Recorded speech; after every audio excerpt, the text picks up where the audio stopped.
Assalamualaikum. Wahai saudaraku, jangan lupa tinggalkan sholawat di komentar agar hidup penuh berkah dan like video ini agar channel kami terus berkembang. Aksi arogan sekelompok ormas yang menamakan diri JPK Gerakan Pemuda Komando. Dengan motor berknalpot bising dan sikap semena-mena, mereka membuat resah warga. Aksi mereka viral di media sosial ketika tanpa sadar. Mereka menggeber motor tepat di depan iring-iringan pasukan TNI yang sedang dalam misi pengamanan daerah. Sebelum lanjut, jangan lupa subscribe channel kami. Hari itu, langit Karangjati mendung. Angin berhembus kencang, seolah memberi firasat akan datangnya badai. Bukan hanya cuaca, tapi juga masalah sosial yang sudah lama terpendam. Karangjati, kota kecil di Jawa Timur, dulunya damai. Warganya hidup berdampingan, menghargai adat dan aturan. Tapi sejak awal tahun, ketenangan itu mulai tercabik oleh hadirnya Ormas GPK. Mereka adalah sekumpulan pemuda yang mengklaim sebagai pembela moral bangsa, namun tindak tanduk mereka justru membuat banyak warga resah. Hampir setiap malam, suara knalpot brong menggema di jalanan. Mereka berkonvo tanpa helm, menerobos lampu merah, dan bahkan tak segan memalak warung-warung kecil dengan dalih keamanan lingkungan. Pak Sutris, pemilik warung kopi di Jalan Mawar, jadi salah satu korban. Tiap malam mereka datang, minta rokok, kopi, kadang uang. Kalau nggak dikasih, warung saya digedor-gedor. Keluhnya saat diwawancarai oleh jurnalis lokal. Polisi sudah beberapa kali mendapat laporan. Tapi entah kenapa, tindakan hukum tak kunjung datang. Banyak yang bilang GPK punya orang dalam. Sebagian warga mulai takut berbicara. Di sisi lain kota, Komandan TNI dari Batalion 511 Bay, Letko Arif Prasetya, sedang memimpin pasukan dalam patroli rutin pengamanan wilayah. Dalam beberapa minggu terakhir, terjadi peningkatan peredaran narkoba dan konflik kecil antar pemuda. Kita tidak boleh lalai. Meski bukan perang, ini tetap tugas negara. Warga butuh rasa aman, ucapnya kepada pasukannya sebelum berangkat. Pagi itu, rombongan TNI berisi 4 truk dan 2 panser sedang melintasi pusat kota, tepat di Simpang 3 Karangjati. Tak disangka, dari arah berlawanan muncul rombongan motor berjumlah sekitar 20 orang, semuanya anggota GPK. Mereka melaju kencang, suara knalpot meraung-raung seperti sirene perang. Tepat di perempatan itu, salah satu dari mereka, seorang bertubuh besar bernama Guntoro, menghentikan motornya, lalu berdiri di tengah jalan. Ia menoleh ke belakang, mengangkat tangan dan teriak lantang. "Gas, tunjukkan siapa penguasa Karangjati." Semua motor langsung geber knalpot bersamaan. Suara bising memekakan telinga. Warga di pinggir jalan menutup telinga. Anak-anak menangis. Tapi hal yang tak mereka sadari, iring-iringan TNI tepat berada tak jauh di belakang mereka. Panser TNI berhenti. Dari atas kendaraan, Letko Arif menyipitkan mata. Ia turun perlahan, diikuti beberapa anak buahnya. Tak ada teriakan, tak ada ancaman, tapi aura dingin dan tegas menyelimuti suasana. Seorang warga merekam kejadian itu diam-diam dengan ponselnya. Video itu kelak akan menjadi viral. Letko Arif berjalan mendekat ke arah Guntoro yang masih menggeber motornya. "Matikan motor," ucapnya datar. Guntoro menatapnya sinis. "Kenapa? Jalanan umum ini." "Saya bilang, matikan motormu." Sekarang, seketika suasana menjadi hening. Angin berhenti berembus. Guntoro, yang biasanya angkuh dan ditakuti warga, mendadak kehilangan suara. Ia merasa tekanan yang belum pernah ia alami sebelumnya. Tapi egonya lebih besar. "Kalau saya nggak mau," tantangnya. Letko Arif hanya menatap tajam. Dalam waktu kurang dari 3 detik, 2 anggota TNI menyergap Guntoro dan mematikan motornya paksa. Yang lain berdiri mengelilingi rombongan GPK. Beberapa anggota GPK mencoba kabur, tapi langsung dicegat. Ada yang gemetar, ada yang mulai menangis. "Kalian pikir negara ini milik kalian?" ucap Letko Arif lantang. "Siapa yang ajari kalian mengintimidasi rakyat, memalak pedagang, membahayakan pengguna jalan?" Tak ada jawaban.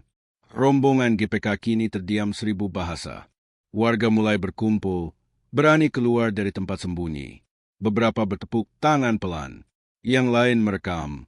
Salah satu ibu menangis sambil berkata, akhirnya ada yang berani lawan mereka. Letko Arif melanjutkan, negara ini punya hukum. Kalau kalian tidak bisa tunduk pada hukum, maka kalian akan tunduk pada disiplin militer. Hari ini, kalian ikut saya. Kita akan bicarakan ini di markas. Para anggota GPK dibawa ke truk TNI. Motor mereka diamankan. Tidak ada kekerasan, tidak ada bentrokan. Tapi tekanan psikologis dari kedisiplinan militer membuat mereka bungkam dan patuh. Video kejadian itu tersebar di media sosial hanya dalam hitungan jam. Judulnya, TNI turun tangan. Ormas arogan kena mental. Komentar netizen pun bermunculan. Respect, T. Akhirnya ada yang berani lawan ormas arogan. Pantas GPK diam, aura tentara beda level. Namun di balik video viral itu, ada ancaman yang belum terungkap. Ketua GPK Pusat, yang dikenal sebagai Bang Kobra, melihat video itu dari markas mereka di luar kota. Ia marah besar. Kalau mereka mau perang, kita kasih perang, ucapnya dingin. Karangjati belum sepenuhnya aman. Ini baru awal. Karangjati, 2 hari setelah kejadian. Suasana kota kembali tenang, sekilas. Warga mulai berani keluar malam. Warung-warung kembali buka hingga larut. Anak-anak bisa bermain sepeda di gang kecil tanpa rasa takut. Semua berkat tindakan tegas Letko Arif dan pasukannya terhadap ormas GPK. Namun kedamaian itu ibarat permukaan air yang tenang, padahal di bawahnya ada pusaran besar yang sedang berputar cepat. Di sebuah rumah tua di luar kota Mojokerto, markas pusat GPK berdiri. Malam itu, suasana dalam rumah jauh dari biasa. Puluhan pemuda bertato memenuhi ruangan. Di tengah mereka duduk seorang pria berbadan besar, berambut cepat, memakai kaos hitam dengan gambar ular kobra melingkar. Dialah Bang Kobra. Pria itu adalah pendiri sekaligus pimpinan tertinggi GPK. Dikenal karena brutal dan tak kenal kompromi. Dalam dunia ormas jalanan, nama Bang Kobra adalah legenda. Atau mimpi buruk, tergantung siapa yang menyebutnya. Seorang anak buahnya datang terburu-buru sambil memperlihatkan ponsel. Bang, ini videonya. Udah 2 juta view. Bang Kobra menatap layar. Tampak anak buahnya, Guntoro, diinterogasi oleh TNI. Ia menggertakkan gigi. Rahangnya mengeras. Anak-anak kita dipermalukan di depan umum. Apa mereka pikir GPK itu isinya pecundang? Ia berdiri. Semua yang hadir langsung diam. Pandangannya mengitari ruangan. Ini bukan sekadar gengsi. Ini soal harga diri. TNI itu udah kelewatan. Kita kasih pelajaran. Beberapa anggota bersorak setuju. Kita serbu Karangjati, Bang. Kita bakar markas mereka. Bang Kobra mengangkat tangan, menyuruh diam. Kita bukan preman kampung. Kita organisasi. Kalau mau bergerak, harus terstruktur. Ia kemudian memanggil 2 orang kepercayaannya, si Kurap dan Tole Besi. Keduanya adalah pentolan lapangan, bertugas merekrut dan mengatur pasukan tempur. Bawa 30 orang. Pilih yang keras kepala. Malam ini juga berangkat. Jangan buat keributan dulu. Kita bikin warga Karangjati sadar siapa yang mereka tantang. Markas Batalion 511 Ubay, Karangjati. Letko Arif duduk di ruang kerjanya, menatap layar laptop. Ia membaca laporan intelijen tentang GPK. Bang Kobra, mantan napi, ahli provokasi, dan sekarang punya ratusan anggota lintas kota, gumamnya. Kopda Seno, ajudannya, masuk dan memberi laporan terbaru. Komandan, patroli malam menemukan tanda-tanda pergerakan kelompok asing. Sejumlah motor gede dengan plat luar kota terlihat melintasi arah barat ke Karangjati. Arif mengangguk. Kemungkinan balasan dari pusat GPK. Mereka pasti tak terima anak buahnya ditahan. Perlu kita siagakan pasukan, Komandan. Belum. Jangan buat warga panik, tapi tingkatkan pengawasan. Aktifkan tim intel di pasar, terminal, dan SPBU. Mereka pasti butuh tempat ngumpul. Malam ketiga di Karangjati. Warga mulai merasakan keganjilan. Beberapa motor asing terlihat di warung-warung. Pemuda terkenal duduk sambil memperhatikan jalanan. Di warung Pak Sutris, 2 orang dengan jaket kulit datang, membeli kopi dan berbicara dengan nada mencurigakan. Malam ini kita buat mereka dengar suara GPK lagi, ucap salah satu dari mereka. Pak Sutris pura-pura tidak dengar, tapi setelah mereka pergi, ia langsung menelpon nomor yang ditinggalkan oleh Kopdaseno. Pak Tentara, saya rasa ormas itu balik lagi. Tapi orang-orangnya beda, lebih galak. Pukul 23.45 WIB, Gang Mawar, Karangjati. Suara motor mulai terdengar. 20 motor dengan knalpot brong mengelilingi komplek pemukiman. Mereka tak teriak seperti dulu, tapi justru itu yang membuat warga makin takut. Seperti badai yang mendekat diam-diam. Mereka melempar petasan ke arah langgar. Ada yang mengetuk pintu-pintu rumah sambil tertawa. Salah satu rumah dilempari batu. Seorang warga, Pak Harun, keluar marah. Hei, ini kampung orang. Jangan seenaknya. Namun salah satu pengendara motor mendekat dan menendangnya hingga terjatuh. Beberapa pemuda kampung mencoba melawan, tapi kalah jumlah dan kalah persenjataan. GPK malam itu membawa pentungan dan rantai motor. Dalam hitungan menit, suasana kampung berubah mencekam. Tapi di atas bukit, 800 meter dari lokasi, sepasang teropong malam mengamati semuanya. Kopdaseno berbicara melalui radio. Target bergerak. Mereka mulai beraksi. Komandan, perintah selanjutnya. Letko Arif yang berada di posko lapangan menjawab tegas. Jangan langsung serang. Tunggu mereka lengah. Kita tangkap bukan hanya karena gaduh. Kita tangkap dengan bukti pelanggaran hukum. Rekam semuanya. Pukul 00.30 WIB, Jalan Veteran, Karangjati. Rombongan GPK mulai puas beraksi. Mereka berhenti di perempatan dan duduk di atas motor, saling tertawa. Seorang dari mereka mengeluarkan botol miras. Namun tiba-tiba, semua lampu jalan padam. Gelap gulita menyelimuti perempatan. Suara jangkrik mendadak jadi jelas. Beberapa anggota GPK saling pandang. Ada yang mencoba nyalakan motor, tapi mesin tak merespons. Lalu dari kejauhan, suara berat terdengar melalui pengeras suara. Kalian dikelilingi. Turun dari motor, letakkan senjata. Ini TNI, panik. Beberapa mencoba kabur, tapi dari sisi gang, pasukan bersenjata lengkap bermunculan.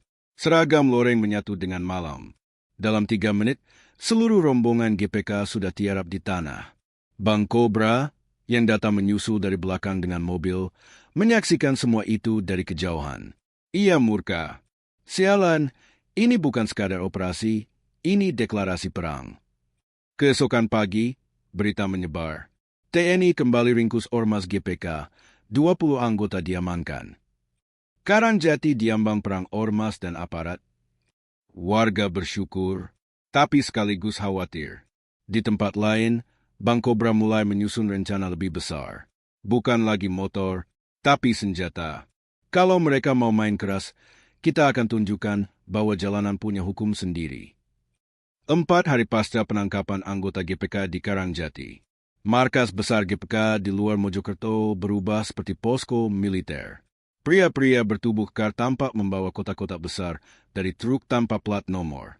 Beberapa membuka isinya, parang, samurai, pentungan besi, bahkan senapan angin laras panjang. Di tengah kerumunan itu, Bang Cobra berdiri dengan tangan bersilang, menatap tajam ke arah peta Karangjati yang tergantung di dinding. Kita serang dari 3 arah. Timur lewat rel kereta, selatan lewat ladang jagung, dan barat langsung masuk jalan raya utama. Target, bikin warga ketakutan, bikin aparat kehilangan muka. Jangan bunuh, tapi hancurkan moral mereka.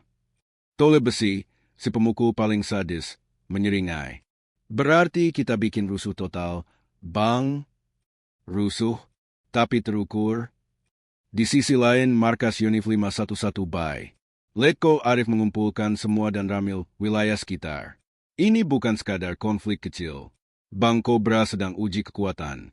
Kalau kita biarkan, kampung-kampung lain akan jadi sasaran. Ia menunjuk peta yang menunjukkan pola pergerakan motor GPK dari rekaman drone. Mereka menyebar, bukan hanya Karangjati. Kita sudah temukan jejak mereka di Mojosari, Sidoarjo, bahkan Jombang. Mayor Yuda angkat bicara. Kita harus buat operasi gabungan. Sekali sapu bersih. Arif mengangguk. Betul, tapi kita harus main lebih cerdas. Kita libatkan warga. Mereka harus paham. Ini bukan urusan tenis saja, tapi harga diri kampung mereka. Malam hari, Karangjati. Warga kembali gelisah. Walau TNI makin sering patroli, desas-desus soal balasan berdarah dari GPK menyebar cepat. Di balai desa, Letko Arif mengadakan pertemuan terbuka. Para pemuda, tokoh masyarakat, dan ketua RT hadir. Kami tidak minta kalian bertempur, ujar Arif, tapi kami minta kalian jadi mata dan telinga kami. Ia memberikan nomor hotline langsung ke markas. Apapun yang mencurigakan, sekecil apapun, laporkan. Kita sedang dalam masa krisis. Pak Haji Mahfud, tokoh tertua kampung, berdiri dan mengangkat tangan. Kalau perlu, kami bangun pos ronda tiap 200 meter. Ini tanah kami. Kami tidak akan kalah sama preman dari luar. Sorakan warga menggema. Malam itu, Karangjati kembali hidup. Tapi bukan dalam ketakutan, melainkan semangat bertahan. Sementara itu, di batas kota, konvoi motor mulai masuk. Bukan hanya 30, tapi 70 motor. Mereka mengenakan jaket hitam tanpa emblem, membawa tas besar. Di truk-truk kecil yang mengiringi, berisi barang-barang terlarang. Bang Kobra ikut dalam mobil Pajero hitam di belakang rombongan. Ia menatap langit Karangjati yang mulai mendung. Malam ini, kampung ini akan jadi legenda. Pukul 00.10 WIB, ladang jagung sisi selatan Karangjati. Puluhan motor mulai parkir diam-diam. Beberapa anggota GPK turun, membawa senjata. Mereka menyelinap ke arah rumah-rumah warga. Tugas mereka jelas, bukan menyerang langsung, tapi membuat kekacauan. Membakar warung, menyandera, menculik. Taktik urban street terror. Namun tanpa mereka sadari, tiap gerakan mereka dipantau dari udara. Drone kecil milik pasukan TNI memantau tiap pergerakan dan langsung mengirimkan posisi ke pusat komando. Pukul 00.40 WIB, perbatasan Jalan Raya Barat. Rombongan terbesar GPK menyerbu masuk. Tapi saat mereka melewati jembatan Karangjati, tiba-tiba jeruji besi menutup dari dua arah. Mereka terjebak di tengah jembatan. Lampu sorot menyala dari dua sisi. Di atas jembatan berdiri puluhan pasukan TNI lengkap dengan tameng, senjata, dan anjing pelacak. Letko Arif muncul di depan mereka dengan pengeras suara. Kalian sudah salah langkah. Ini bukan jalan pulang. GPK panik. Beberapa mencoba mundur, tapi jalan di belakang juga sudah ditutup. Dari sisi kiri dan kanan sungai, suara motor trail pasukan TNI berdatangan. Serahkan senjata. Tiarap, atau kami pakai kekuatan penuh. Tole besi turun dari motor dan mengangkat parang. Maju saja, kalau berani. Dia berlari ke depan, tapi dalam sekejap, peluru karet menghantam tubuhnya. Ia tumbang. Itu menjadi sinyal. GPK mencoba melawan, tapi serangan pasukan TNI terlalu terlatih. Mereka sudah siap, dan yang mereka hadapi bukan preman biasa, tapi tentara profesional. Kurang dari 15 menit, 70 orang GPK berhasil dilumpuhkan. Sisanya kabur ke arah hutan kecil di sisi selatan, tapi sudah ada pasukan pemburu yang menghadang mereka. Sementara itu, di ujung timur kampung, Bang Kobra yang tak ikut dalam rombongan besar memilih menyelinap diam-diam bersama 5 orang elitnya. Mereka menarget rumah Pak Haji Mahfud yang dikenal vokal mendukung TNI. Namun saat mereka menyelinap ke halaman rumah, tiba-tiba sorotan lampu senter dan suara kokangan senjata menyambut mereka. Jatuhkan senjata. Kalian dikepung. Bang Kobra mengangkat tangan perlahan. Hebat juga kalian, saya kira cuma bisa parade dan baris berbaris. Letko Arif muncul dari balik pagar. Kami parade waktu damai. Tapi kalau perang, kami tahu cara menanganinya. Bang Kobra ditangkap malam itu juga. Pagi hari, Karangjati. Warga bangun dengan kabar mengejutkan. Bang Kobra ditangkap. GPK kalah total di Karangjati. Warga bersyukur, namun Letko Arif tetap mengingatkan. Ini belum akhir. Organisasi ini besar. Kita sudah potong kepala ular, tapi masih ada tubuhnya. Karangjati bersih untuk sementara, tapi perang melawan ormas brutal belum berakhir. 3 hari setelah penangkapan Bang Kobra, Letko Arif duduk di ruang Intel Unif 511 Ubay. menatap laporan penyergapan yang sukses. Tapi ada satu hal yang mengganjal. Kenapa mereka tahu jalur patroli kita seminggu sebelum operasi besar itu? Kenapa mereka tahu rumah Pak Haji Mahfud bukan rumah biasa? Ia membuka laporan drone malam penangkapan. Ada satu gerak mencurigakan. Seseorang yang mengenakan seragam TNI terlihat berbicara dengan anggota GPK di pos batas 2 malam sebelum serangan. Letko Arif menggenggam keras meja. Kita punya orang dalam. Sementara itu, rumah tahanan militer sementara. Bang Cobra, walau ditangkap, tetap tenang. Saat diperiksa, ia berkata tenang. Kalian bisa tangkap saya, tapi kaki-kaki saya sudah menyusup ke dalam. Bahkan kalian pun tak sadar siapa pengkhianat di barisan kalian. Letko Arif mendengarnya langsung dari ruangan CCTV. Kata-kata itu seperti pisau dingin menancap di punggungnya. Siapa orangnya? Tanya Arif. Cari saja, nanti kamu akan tahu sendiri. Tapi ingat, dia bukan cuma prajurit, dia lebih tinggi dari yang kamu kira. Di pos komando wilayah timur Mojokerto, Mayor Yuda, sahabat lama Arif, tampak gugup saat menerima telepon. Halo? Iya, saya sudah kirim lokasi patroli mereka. Aman. Cobra memang bego, terlalu cepat serang. Tapi selanjutnya, kita atur dengan rapi. Tapi ia tak sadar, pembicaraan itu direkam oleh sistem komunikasi digital baru yang diam-diam dipasang Letko Arif pasca insiden terakhir.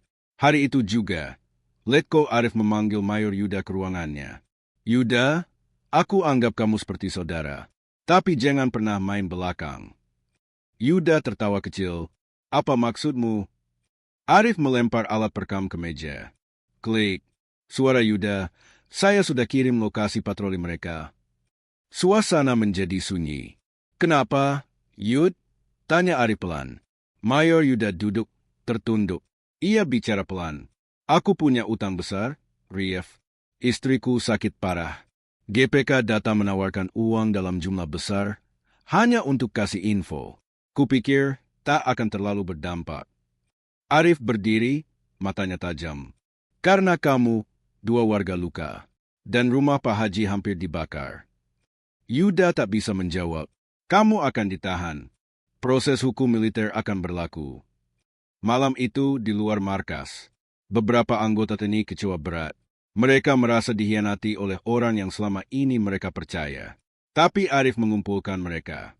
Jangan biarkan satu tikus merusak kepercayaan. Kita tetap satu barisan. Tapi ini peringatan, pengkhianatan bisa datang dari yang paling dekat. Sementara itu, di balik jeruji, Bang Cobra mendapat kabar dari kurir bayaran lewat sistem rahasia di tahanan. Yuda ketahuan, operasi selanjutnya gagal total. Cobra tertawa kecil, lalu menulis sesuatu di kertas kecil, menyelipkannya di balik jahitan baju tahanan. Masih ada rencana cadangan. Yang satu ini akan bikin Karangjati terbakar dari dalam. Besok paginya, pagi tenang berubah mencekam. 3 rumah warga Karangjati terbakar. Tidak ada korban jiwa, tapi jelas ini bentuk ancaman baru. Api menyala cepat, diduga disiram bahan bakar. Letko Arif tiba di lokasi. Ia langsung curiga. Ini bukan perintah baru dari luar.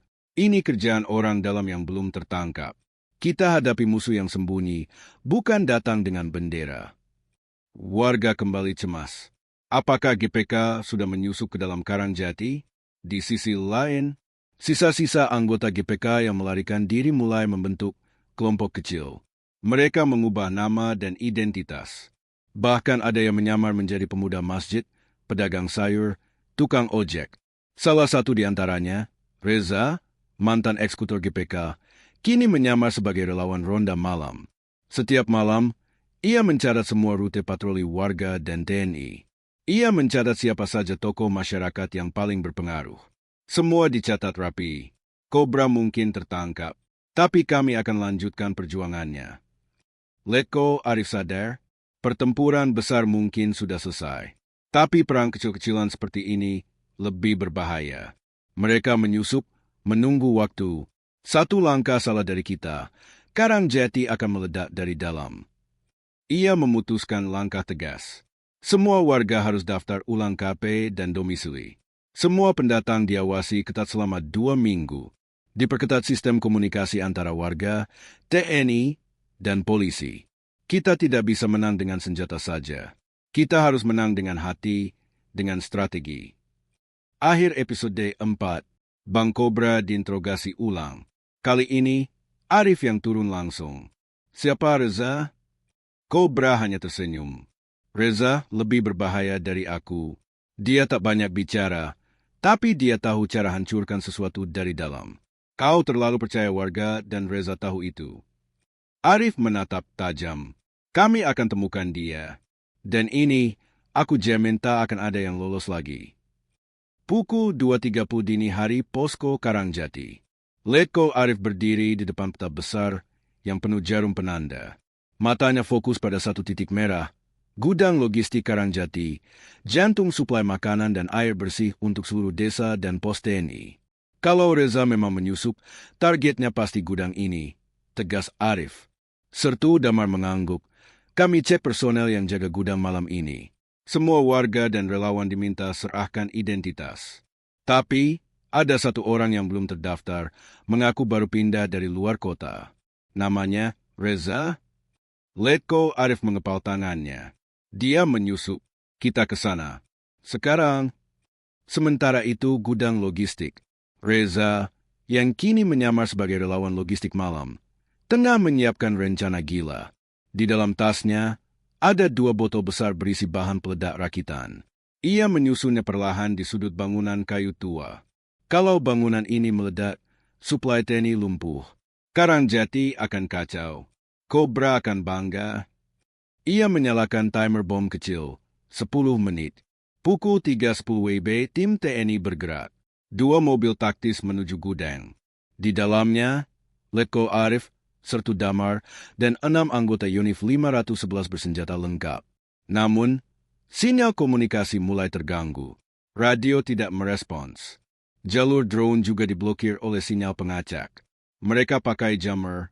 Ini bukan kerjaan satu orang, ujar Arif. Reza tidak sendirian. Pukul 3.15 WIB gudang. Reza hendak meninggalkan lokasi. Timer bom tinggal 5 menit. Tapi tiba-tiba, lampu gudang menyala terang. Mobil TNI berhenti di depan. Reza panik, meraih senjata api kecil dari balik tasnya. Dor? Ia menembak satu anggota jaga yang kebetulan mendekat. Suara tembakan membangunkan warga sekitar. TNI langsung mengepung lokasi. Reza? Menyerahlah, teriak Letko Arif dengan megafon. Tidak ada jawaban. Hanya denting waktu dari timer bom yang terus berdetak. Pukul 3.17 WIB pertempuran singkat. Reza menembak ke arah luar, mencoba melarikan diri lewat sisi belakang. Tapi Sertu Damar yang mengendap dari sisi kiri berhasil menghadangnya. Duar, tembakan mengenai kaki Reza. Ia tumbang, tas berisi bomnya terjatuh. Bom! Ada bom! Teriak Damar. Arif masuk ke gudang dan melihat timer tinggal 1 menit. Tanpa ragu, ia melepas rompinya, melempar tas itu ke dalam kontainer logam dan menutupnya rapat. Bah! Ledakan mengguncang area, tapi tertahan di dalam kontainer logam. Gudang rusak sebagian, tapi tidak hancur. Tidak ada korban jiwa. Reza berhasil ditangkap. Wajahnya penuh darah dan debu. Arif berdiri di atasnya. Cobra gagal. Kamu juga? Reza tersenyum kecil. Kalian tidak akan pernah bisa padamkan semua api. Pak, api ini sudah hidup di hati anak-anak muda. Kami kecewa pada negara. Arif membalas dengan tenang. Maka tugas kami bukan hanya padamkan api, tapi juga bawa cahaya. Supaya tak ada lagi yang tersesat dalam gelap seperti kalian. Seminggu kemudian Karangjati damai. GPK resmi dibubarkan. Polisi dan TNI berhasil menangkap lebih dari 30 simpatisan yang tersebar di desa-desa sekitarnya. Operasi gabungan selesai dengan keberhasilan 95%. Pak Haji Mahfud kembali berdagang, dan warga tak lagi ketakutan. Di masjid, di balai desa, di warung kopi, orang-orang mulai bicara tentang persatuan lagi. Tentang bahaya radikalisme, tentang pentingnya bersuara tanpa kekerasan. Letko Arif mengumpulkan pasukannya. Kita bukan hanya tentara untuk perang, tapi penjaga untuk perdamaian. Karangjati telah kita jaga, tapi masih banyak tempat lain yang butuh cahaya kita.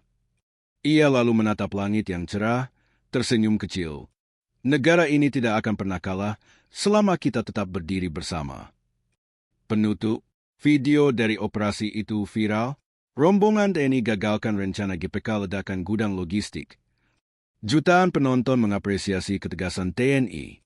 Komentar netizen ramai. Salut TNI, kalian pahlawan sejati. Jangan beri ruang bagi ormas arogan. GPK harus ditumpas sampai ke akar. Karangjati kini jadi contoh bahwa keamanan bukan hanya tanggung jawab tentara, tapi juga rakyat yang berani memilih damai.